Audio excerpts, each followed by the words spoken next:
A teenager abandons his life on his family's farm and heads to the city in search of work, only to get fired within just 6 days. He dropped out of school and was now alone with seemingly no prospects. However, fast forward a few decades, and Henry Ford had built an empire and completely revolutionized not just the car industry, but business as we know it. He pioneered assembly line production, the 5-day work week, and countless more innovations. But this is certainly not a straightforward success story. Henry Ford's life is wrapped in controversy, failures, and obsessive genius. We'll not only look at Henry Ford's astonishing rise, but also his lesser-known projects, like the time he tried to build his own weird American town called Fordlandia in the heart of the Brazilian rainforest. We'll also look at the very dark truth about Henry Ford, and why one of his biggest fans was Adolf Hitler. This is a story of innovation and success, a brutal struggle for wealth and power. This is the shocking true story of Henry Ford.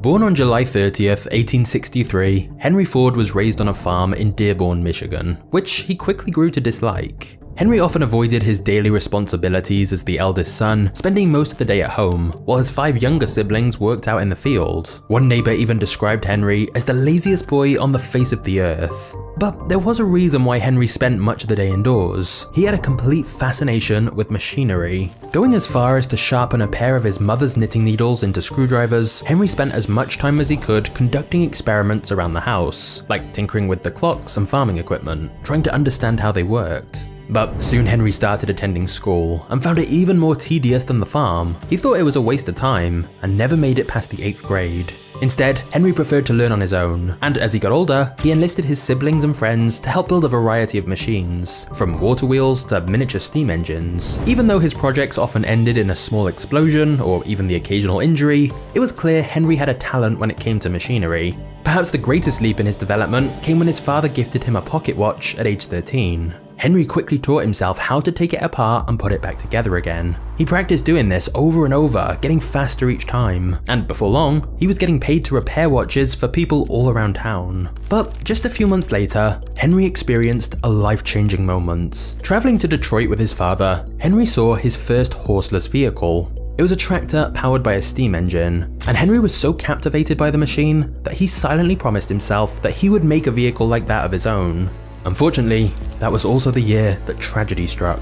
When he was only 13, Henry's mother passed away due to childbirth complications. Henry was closer with her than anyone else in the world, and her death left him heartbroken. He described life on the farm without her as a watch without a mainspring. Henry then began to hate his rural life more than ever. He felt he was destined for greater things than milking cows and harvesting crops, but as the eldest son, his father expected him to eventually take ownership of their farm. This tension grew until Henry finally decided to leave home at the age of 16, abandoning the family business, and head to Detroit. This was a huge disappointment to his father and put a big strain on their relationship.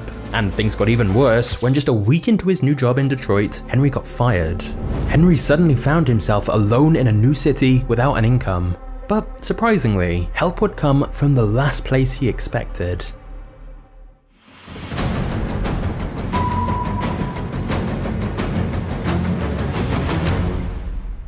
Henry was rescued by his father, who landed him a repairman job at a machine shop run by a longtime friend of his.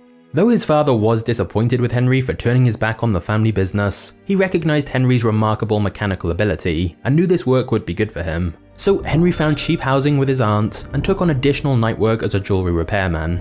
Between the two jobs, he made $5.50 a week. And more importantly, Henry's role as a repairman allowed him to experiment with a wide variety of machines. This time was essential in his development as a mechanic, essentially serving as the education he never had. But after 9 months on the job, Henry decided he'd learned all he could and moved back home. And it was there, in 1882, that a neighbor came seeking Henry's help to operate a newly purchased steam engine. Henry agreed immediately, despite the fact he'd never operated a steam engine in his life. He walked up to the shaking machine that was much larger than he was, calmly referring to it as the little engine. Henry fed the fire and adjusted the valves until suddenly the machine was up and running. The neighbor was so happy he offered Henry full-time work with a daily salary of $3. But word soon spread of this young man setting up and operating a steam engine despite no formal training, and at the end of the summer, a representative from Westinghouse, a company that manufactured these steam engines, came and offered Henry a job as a steam engine repairman. Henry accepted and spent the next several summers repairing engines across Michigan and Ohio. But Henry didn't forget his dream. During the winters, he attempted to make his own steam-powered vehicle, just like the one he'd been so mesmerized by when he was younger. But despite countless hours of work, this was one thing Henry just couldn't seem to do. Even though the first steam-powered vehicle was made in 1769, that engine and later versions operated on a track, and Henry was intent to make a vehicle which could drive on the road. But he realized that steam engines weighed far too much to be effective for quick, trackless vehicles. Thus, Henry was left with his dream, but seemingly no way to make it a reality.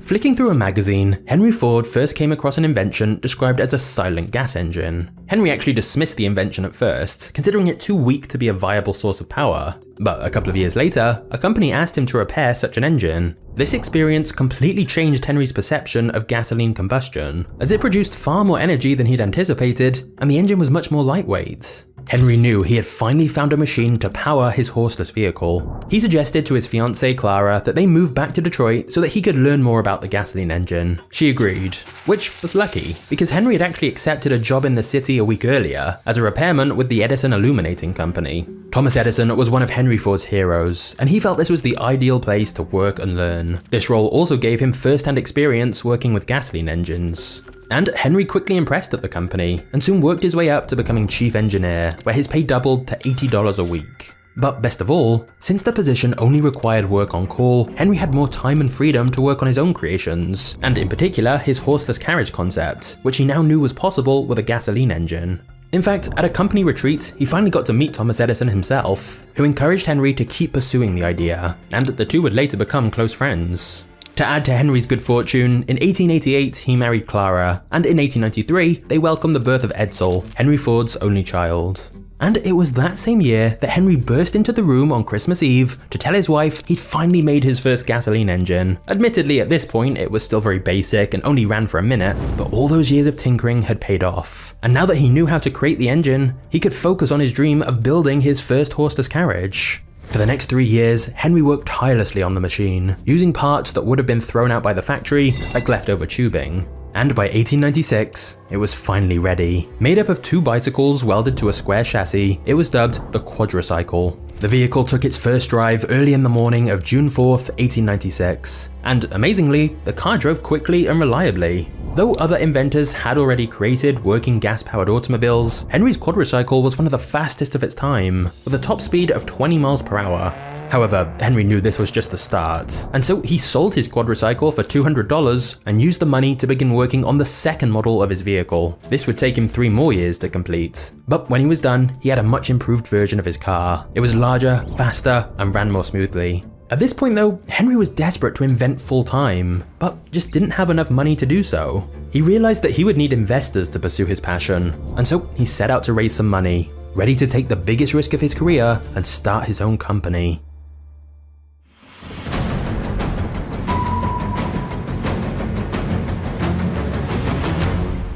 In 1899, Henry had the chance to drive a wealthy lumber salesman on a 3.5-mile drive. By the end of the ride, the salesman was so enthralled by Henry's car that he immediately agreed to invest in Henry's new company. By showing off his car like this, Henry managed to acquire a total of 12 investors and a capital of $15,000. And thus, the Detroit Automotive Company was founded in August 1899, with Henry placed as the chief engineer.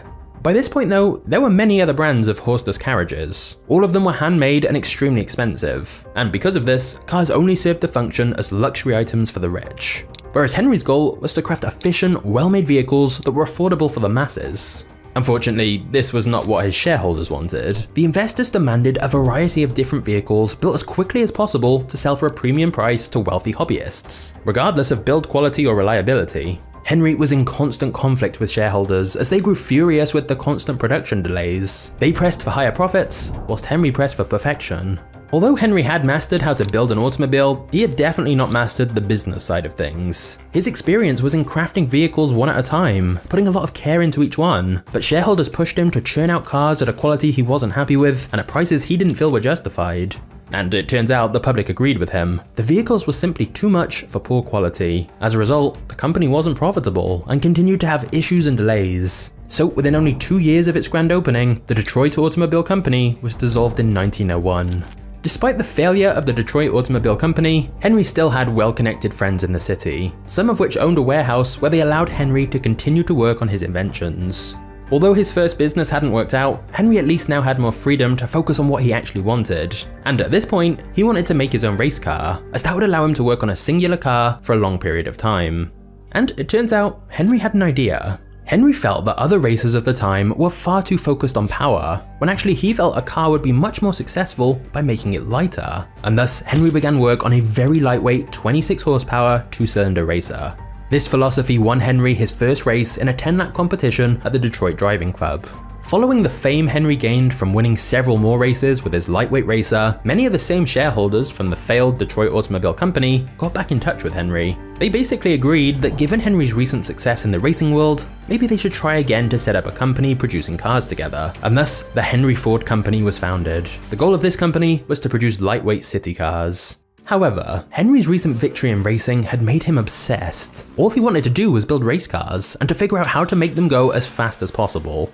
So just like with their first company, Henry was constantly at odds with shareholders. Because instead of focusing on producing passenger cars and focusing on profits, Henry fixated on the mechanical ability of individual race cars, once more chasing perfection. Investors were again extremely frustrated and eventually replaced Henry Ford as chief engineer. Thus, Henry Ford left the Henry Ford Company, signing a contract that gave him the rights of his name back, $900, and the designs for the 4-cylinder racer he'd been working on. With Henry's sudden departure, they obviously needed a new name, so they reorganized the business as the Cadillac Automobile Company, which went on to find great commercial success. Meanwhile, Henry Ford was once again now out on his own, and with 2 business failures under his belt already. But of course, Henry wasn't going to give up that easily. He returned to racing and in 1901 created the groundbreaking Ford 999, a car that swept the competition. 2 years later, the next iteration of this car broke all American driving records with a top speed of 56 miles per hour. All of this success in the racing world catapulted Henry Ford's reputation to new heights, which once again attracted the attention of a lot of investors who wanted to work with him. Surely there was some way to turn Henry's inventions and innovative mind into a very profitable company. And this is what led to Henry starting his third and final business venture in 1903, the Ford Motor Company.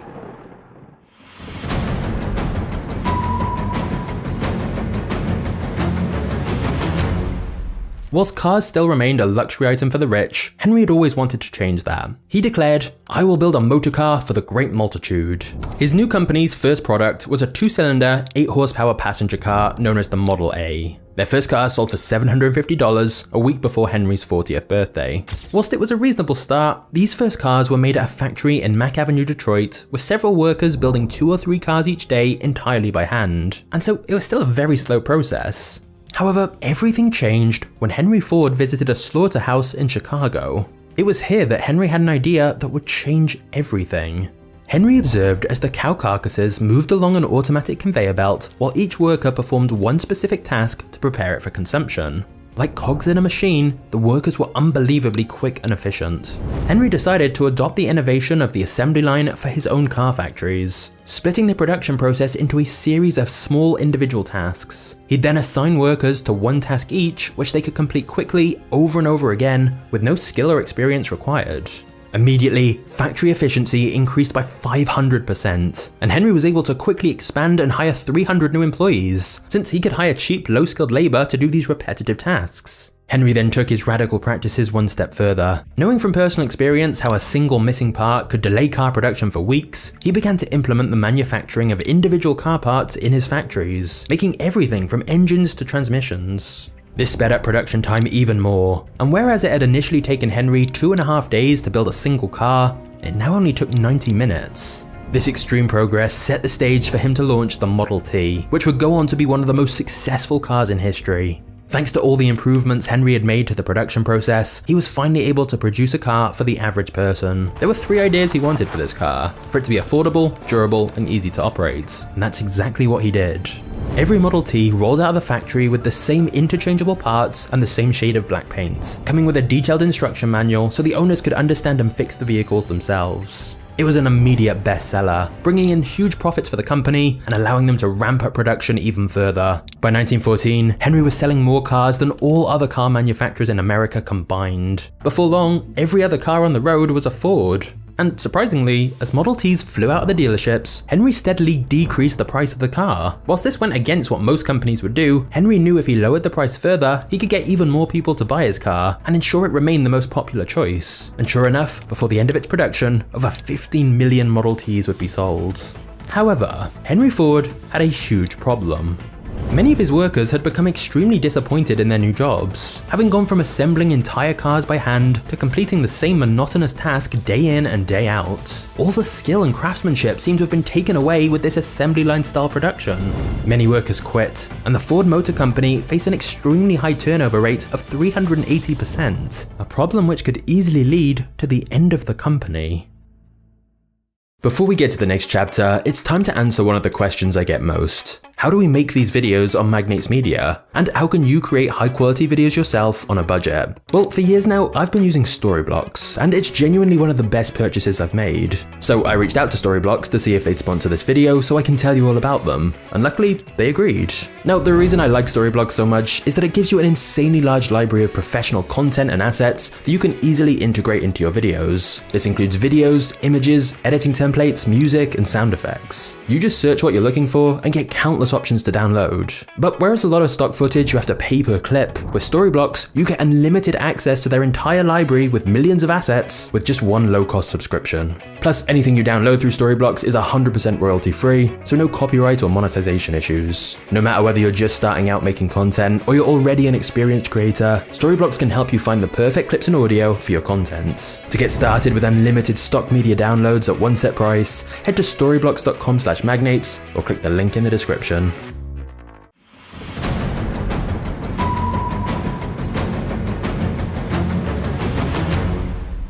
Henry Ford did something extreme.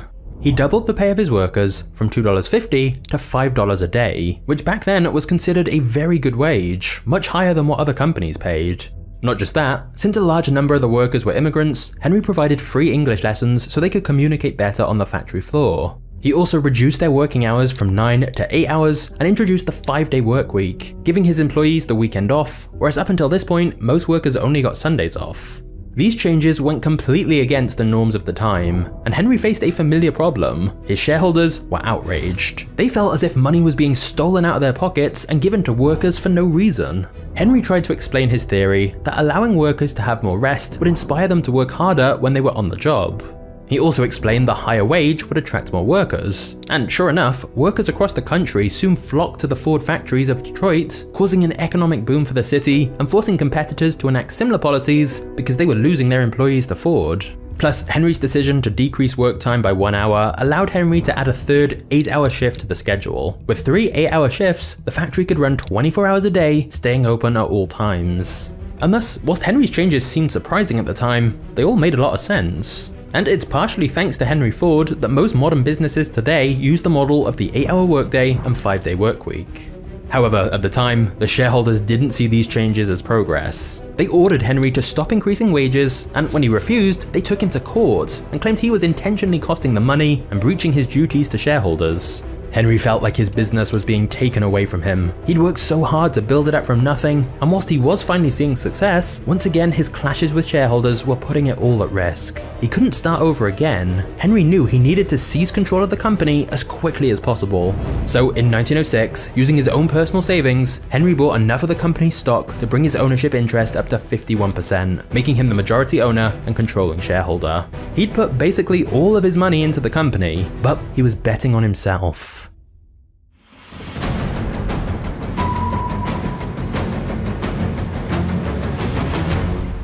In 1919, Henry handed over leadership to his son Edsel, naming him president of the Ford Motor Company. However, Henry still ruled behind the scenes with an iron fist, and was the one still making the big decisions. For example, Edsel urged his father to modernize the company, and he would come into the office each day with new plans and proposals.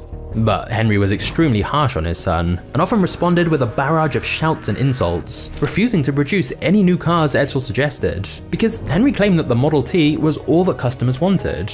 Not only did Henry refuse his son's ideas, he ordered members of upper management to send Edsel on week-long meetings across the country to keep him out the office. But it turns out, Edsel may have been onto something, because year after year, sales of the Model T decreased. A half-decade of prosperity in America and cheap credit resulted in public demand for stylized, more luxurious cars, which competitors like General Motors and Chrysler were happy to provide. And so finally in 1927, Henry could no longer disagree with the diminishing number of sales and consented to building a new vehicle. Ford created a new version of the Model A, catered to the modern demands of the industry. It boasted the first commercial V8 engine and was offered in 4 different colors. However, by the time the Ford Motor Company could start selling their new Model A, they'd already fallen to 3rd place amongst the car manufacturers in the United States, behind Chrysler and General Motors. And soon after, the Great Depression hit, forcing Ford to lay off many workers and lower the high wages that the company had been known for. Whilst he still claimed to be a man of the people, Henry ended up hiring a secret police force to spy on his employees when he heard some of them were attempting to unionize. Henry even employed people in his factory to root out union organizers and have them beaten. When workers protested, Henry ordered police to quell them and attack the protesting workers with tear gas and even gunfire. Tragically, this resulted in the death of 4 workers in what was known as the Ford Massacre, and things would soon get even more controversial.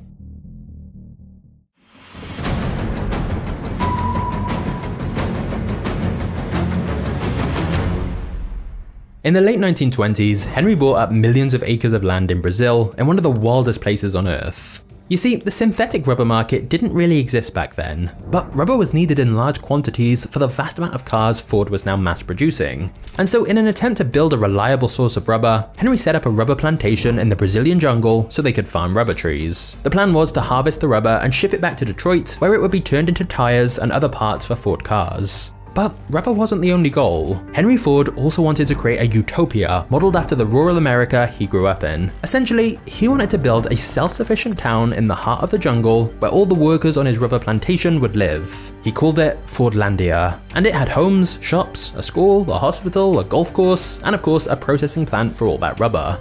In total, it housed over 7,000 individuals. Ford's rubber development on the Tapajós River is an enterprise of historic proportion. Here, 2 million acres of jungle are being converted into a highly modernized plantation, capable of producing rubber on a large scale. Deep in the wilderness, this model community is self-sufficient in every detail.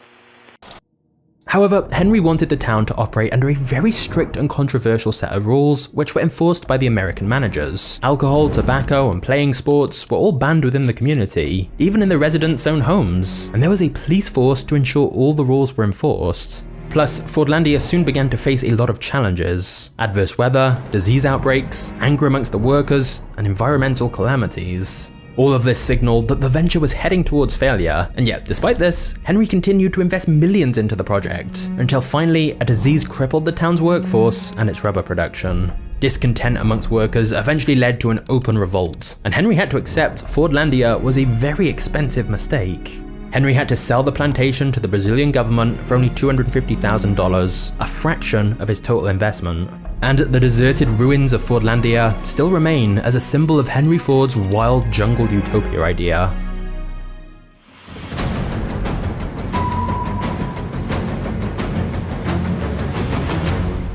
As Henry Ford grew older, he became more and more obsessed with Jewish people, blaming them for almost everything he didn't like.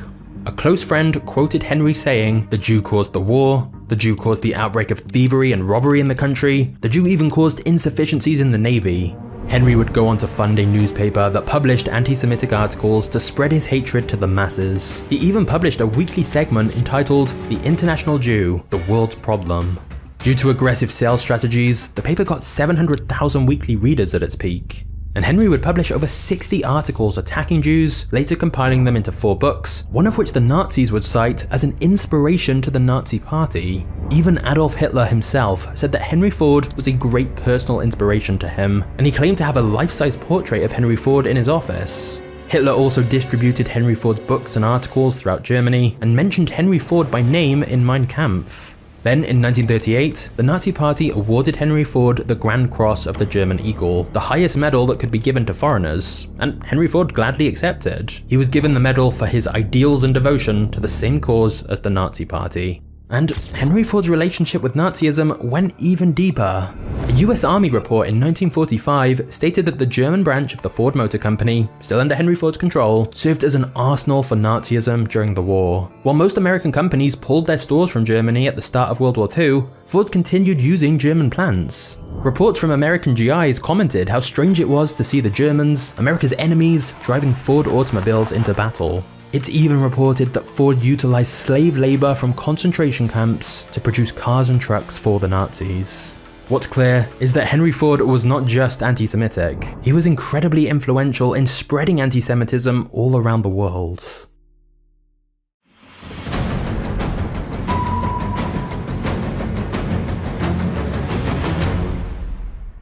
In 1943, Henry's son Edsel died from stomach cancer, having never truly seen his vision realized within the Ford Motor Company, given Henry was the one still calling all the shots. In fact, Henry Ford's grandson has claimed that Henry Ford berated Edsel to death, as he felt Henry had caused him so much unnecessary stress and hardship that it had made him ill. Within a few years of his son dying, Henry Ford himself died in 1947, at 83 years of age. The Ford Motor Company was left reeling from the loss of their leader without a clear path forward.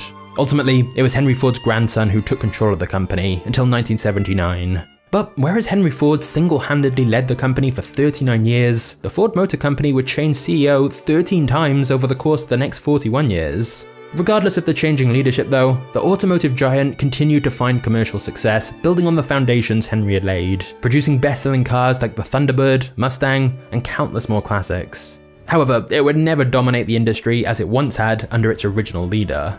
Of course, Henry Ford would remain a divisive part of Ford's history. On the one hand, he was a genius, an innovator. He pioneered assembly line production and in many ways improved conditions for workers. But on the other hand, he was brutal towards unions, was racist, anti-Semitic, and actively spread his hatred and caused a lot of damage. In response to this, in 2001, the Ford Motor Company agreed to a $5 billion settlement, providing reparations for using Jewish slave labor in concentration camps to build factory materials. In more recent times, the Ford Motor Company has turned its focus to fuel-efficient vehicles and electric hybrids. In July 2023, the US Department of Energy announced that it would be giving Ford a $9.2 billion loan to build completely electric vehicles, the largest loan in the history of the auto industry. Valued at over $50 billion today, and ranking as one of the 10 largest car companies in the world, it's easy to forget that the Ford Motor Company started with a single farm boy and his desire to create a new kind of machine. Whilst Henry Ford remains a controversial and complex figure, there's no doubt that he changed the world and the way we do business. Which is pretty similar to Andrew Carnegie, whose story is even crazier, and you can click the thumbnail on screen now to find out why. I'll see you there. Cheers.